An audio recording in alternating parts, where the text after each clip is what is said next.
तेजस्वी यादव जी संविधान की शपथ लेते हैं कि मैं संविधान की जो मूल भावना है उसकी रक्षा करूंगा, उसको कूड़ेदान में डाल देंगे। दूसरी तरफ जंगल राज और अराजकता का मॉडल है, चाहे वो आरजेडी हो चाहे घमंडिया हो। देखिए, आभार आपका, आपने ये प्रश्न पूछा। मैं इतना ही कहना चाहूंगा, एक विकास का मॉडल है एनडीए का, भारतीय जनता पार्टी का। दूसरी तरफ जंगल राज और अराजकता का मॉडल है, चाहे वो आरजेडी हो चाहे घमंडिया हो। और अगर संसद में पारित कानून कोई प्रदेश की सरकार कहे कि हम लागू नहीं करेंगे, तो क्या ये संविधान का सम्मान है? तेजस्वी यादव जी संविधान की शपथ लेते हैं कि मैं संविधान की जो मूल भावना है उसकी रक्षा करूंगा।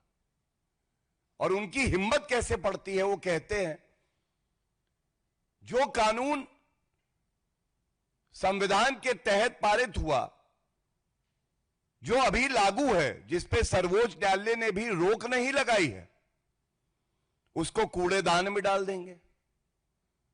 और ये अराजकता का मॉडल, अगर मैं एक और उदाहरण दूं, अब याद करिए, इसी तरह से सीए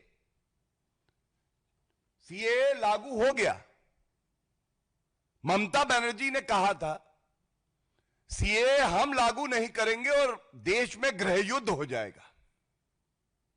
आप सोचिए, चाहे कांग्रेस हो चाहे आरजेडी हो चाहे वो टीएमसी हो, तमाम विपक्षी दल ऐसे हैं, ये संविधान को तार तार करते हैं और तुष्टीकरण की राजनीति करते हुए केवल अपने वोट बैंक को साधने के लिए किसी भी हद तक जा सकते हैं।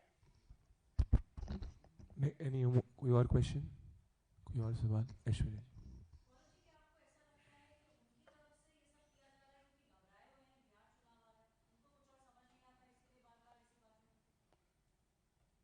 देखिए, बिल्कुल सही आपने कहा।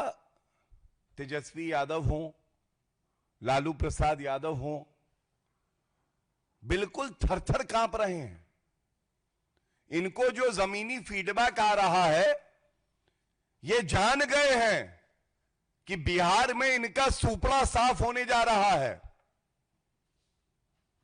इसीलिए सबसे पहले इन्होंने प्रयास किया है कि मुसलमानों का जो वोट है, जिनको ये अपना वोट बैंक मानते हैं, उसको जोड़ लिया जाए, चाहे समाज टूट जाए, चाहे सांप्रदायिक दंगे हों, चाहे सौहार्द बिगड़े।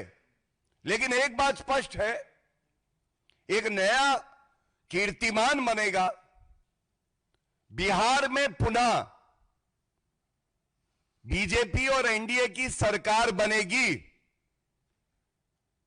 और जैसा मैंने कहा, नमाजवादी शरिया प्रेमी तेजस्वी यादव कोई बयान दे ले, कितना भी तुष्टीकरण कर ले, कमल ही खिलेगा, एनडीए की सरकार ही बनेगी बिहार में। प्रभातखबर.com, विश्वास वही, रफ्तार नहीं।